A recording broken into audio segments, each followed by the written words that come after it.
Hi YouTube, it's Kathy, and this is my vlog for the Queer Lit Readathon Round 3.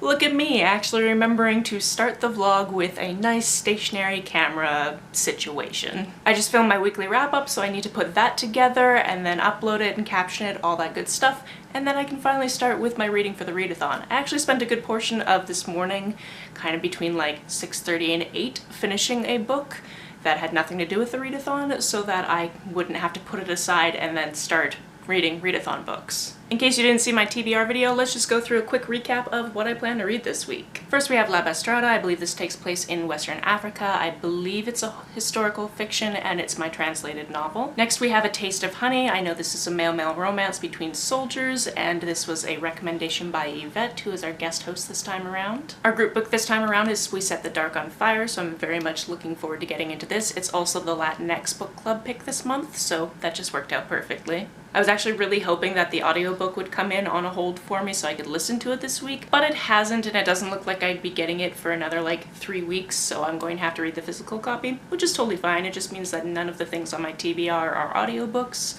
so I'm gonna have to do a lot of physical reading this week. We also have Ivy Aberdeen's Letter to the World. I'm very excited to finally get into this, and I noticed that she has another middle grade that I really want to read, so now I know after this I've got another one that I can get to. This one I borrowed from a friend of mine. It's called The Seafarer's Kiss. It features a bisexual mermaid, and I believe Loki is in this tale, and I believe, unless I'm making it up, it's kind of a Little Mermaid retelling, but with Loki as the Ursula figure, so looking forward to it. Soar, Adam Soar is a trans memoir put together by his father after he passed. Adam also had epilepsy, so this counts for disabled main character. And finally, my graphic novel for this week is Bloom. This looks absolutely adorable. It's about two boys in a bakery falling in love, and I'm excited for it. The art is also just really cute. So like I said, I'm going to put together my weekly wrap-up, and then I think I'm going to start with the shortest books in this list just because I like to get a couple of them out of the way, and then I feel like if I've done 2 or 3 out of the 7 things on my list,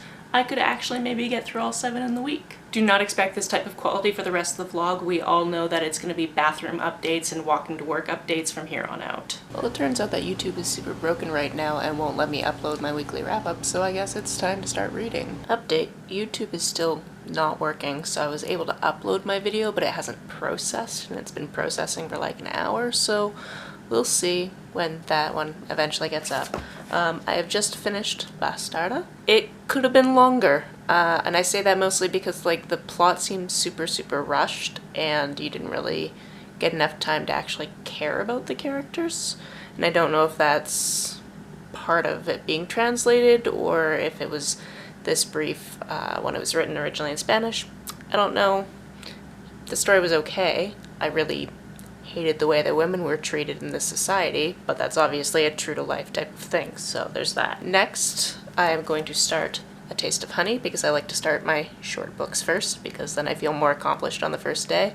I'm also running Twitter sprints right now. They're fun. There's a couple people sprinting along, which I always like to see.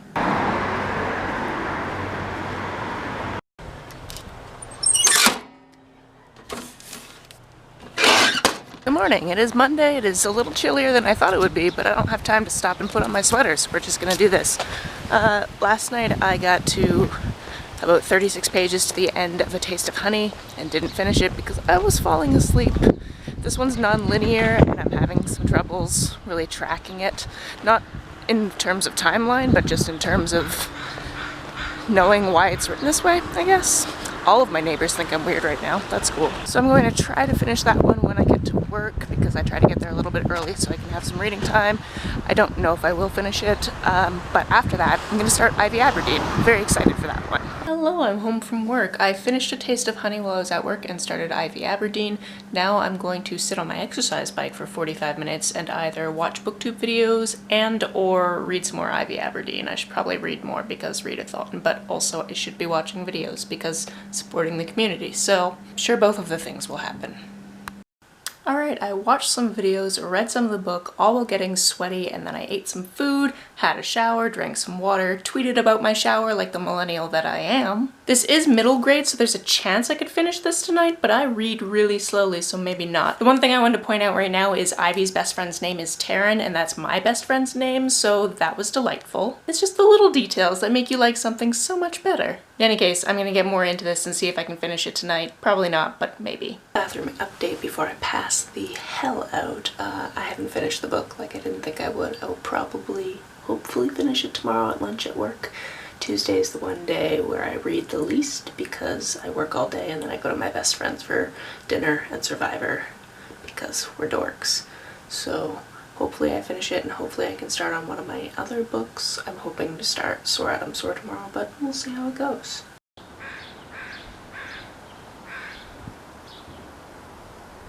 Good morning, it's Tuesday, so I was woken up by somebody's car alarm at around 6 this morning, so I read in bed until I had to get up, and I'm pages from the end of Ivy Aberdeen, which means that going to work is kind of the thing I hate the most right now, because I really just wanted to finish the book. I did step outside my house and immediately see a squirrel though, so that makes everything better. I'm gonna get to work. I'm going to listen to Every Day by David Levithan on the way there. Might actually be finishing it this morning. And then I am going to finish Ivy. And then I'm going to start Sore Adam Sore. It's going to be a good day. I just finished Ivy Aberdeen in the break room with 10 minutes to spare before my shift, which gives me time to try not to cry at work, because that was beautiful. Hello, Tuesday night update. We finished watching some Survivor. Russell's in the top 5, and I don't understand. Also, my eyebrows now look decent. This hallway is also kind of amazing. I hope that it looks good for you.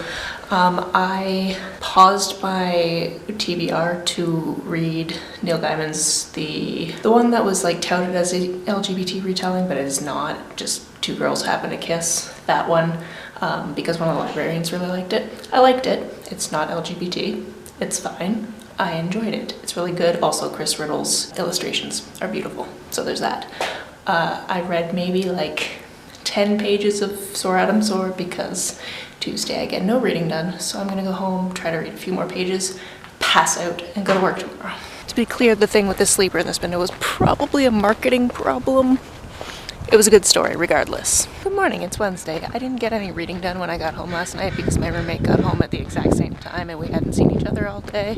And then we went to bed really quick. But I read a few pages this morning. I'm gonna read some more pages when I get to work. And then of course on lunchtime, I'm going to try to read as much as possible. We're at the midway point and I'm on my 4th out of 7 books, so technically I'm right where I should be. But I always like to be ahead, so I feel like I'm behind. I also finished Every Day by David Levithan and started something called Feral Youth, which is edited by Sean David Hutchinson.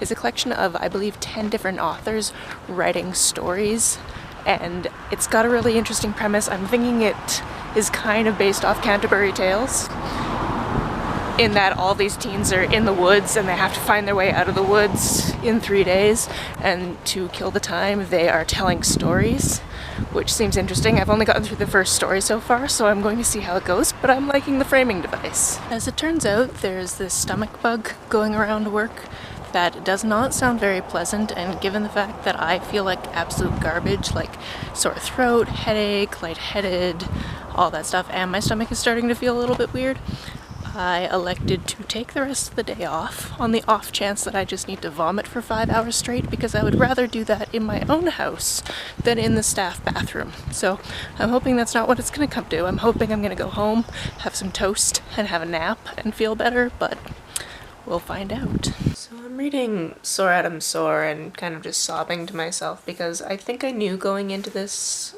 I definitely knew going into this that Adam is no longer alive. But I've just gotten to the accident that I'm pretty sure is why he's no longer alive, and I'm just sitting here kind of sobbing while reading, so yeah, that's a thing. Alright, so the subject of that book is now dead in terms of the narrative, and I'm feeling pretty sad about it. Also, not a book that I want to read in my bathtub, given this is Wednesday and I read in my bathtub on Wednesdays. Especially given the circumstances that led to his death, so I'm gonna read a book about mermaids instead in my bathtub.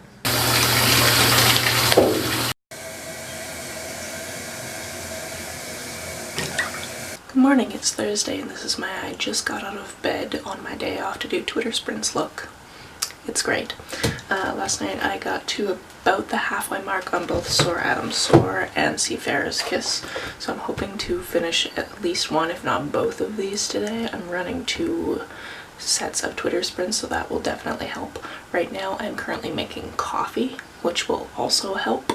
And yeah, we'll see how it goes. I think I'm gonna go back to Soar Adam's Soar for a little while and then switch off as I need to. Well, that was an emotional amount of time. Mostly it was preparations for and Adam's funeral. Also, this is as good time as any to remind people that if it's your wish, please register. However, you can register where you live to be an organ donor. I personally did that more than half my lifetime ago.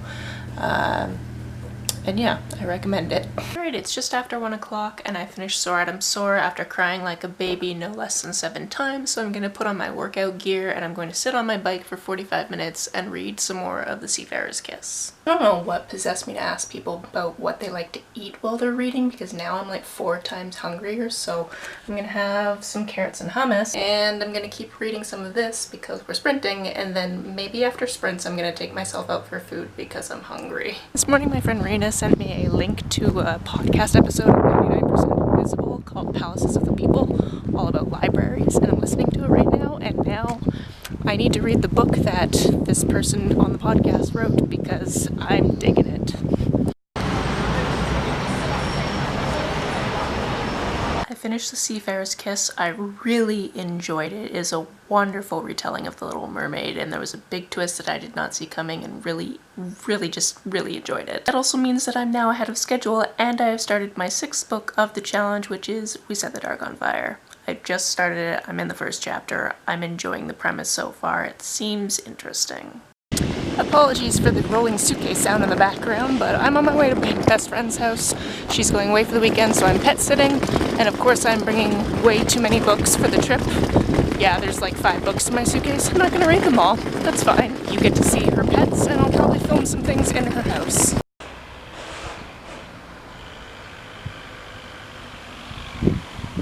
Welcome back to my best friend's house. You've seen it in vlogs before. Here is the fluff beast. He likes to draw blood within the first 20 minutes of me being here, so let's see how that goes. And Bee! Hi Bee!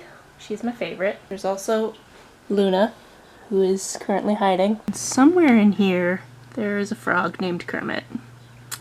He hides. I am gonna eat some leftovers because my bestie is nice to me and I have leftovers.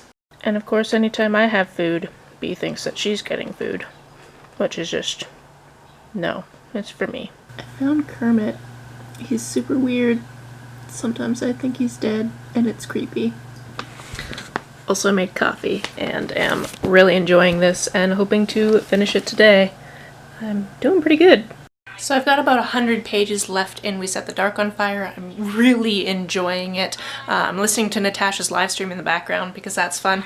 But my bestie came home just before she left on her trip and brought me some almond Baileys. And because she is a freaking genius, she also has a freezer container full of coffee ice cubes. So I'm gonna make myself a coffee Baileys in her Ravenclaw mug, because that's who I am as a person, and sit down and read more of that book and hopefully finish it this evening. Friends, I finished We Set the Dark on Fire, and just how dare it be the first in a series? Just how dare it? I only have 1 space left on the bingo board, and originally I was going to read Bloom as my official graphic novel. I'm still gonna read it tonight. I'm still gonna start it tonight, but because I want to finish the board as soon as possible, I'm gonna read The Backstagers Volume 3, because this will take me like 30 minutes, and then I will be done the bingo board, and then I can just read Bloom at my own leisure.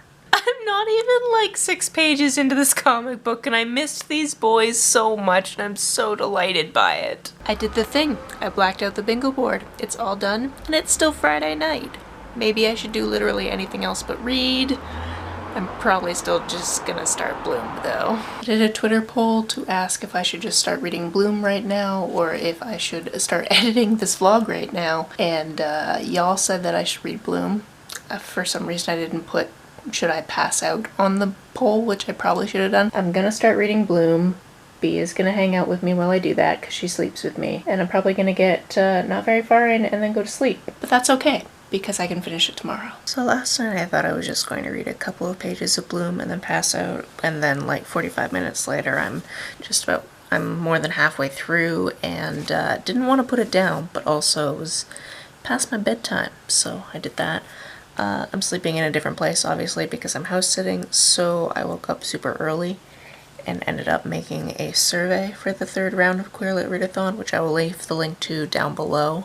I just want to know how it went for people, how you heard about us, if there's anything we could do better, mostly is what I want to know. So I launched that, and it's still not time to wake up for work, so I am going to read as much of Bloom as I can until my alarm goes off. I finished Bloom. It's adorable. I finished it just before my alarm went off, and now it's time to take this dog out for a wee walk, and then I will go to work, and I've run out of queer things to read this week. I might pick up a little something at work. We'll find out. Good morning, Luna. Bye. Home from work, I didn't pick up any other books at work. I have a couple on my phone I could read. I know at least one of them I'm pretty sure is queer, so that's probably what I'll read while we're doing the Twitter sprints later, because I'm doing the last Twitter sprints. Until then, maybe I'll work on this vlog and also get some food, because I'm hungry. Alright, I'm living my best life with my vegan Baileys and coffee, my vegan pizza, and I'm just gonna finish editing, and then that is it for the third round of the Queer Lit Readathon. I'm doing some Twitter sprints in a couple of hours from now as I'm filming this, so my hope is that I'll get this up before then. Probably not, because captions have been an interesting time recently because the website isn't working very well, but we'll see what happens. Maybe it's fixed itself since the beginning of the week. Thank you so much for everybody who joined us and everybody who is doing Twitter sprints and everybody who's posting things on their social media. I really love doing this readathon. And of course, we will be back again in December. Like I said, there is a survey, so if you have some time or if you have any comments, either click that link down below or just let me know in the comments down below. On the way down to the comments, if you hit that subscribe button, that would be very nice of you. You can like and share this as you see fit, and I will see you very soon. Bye.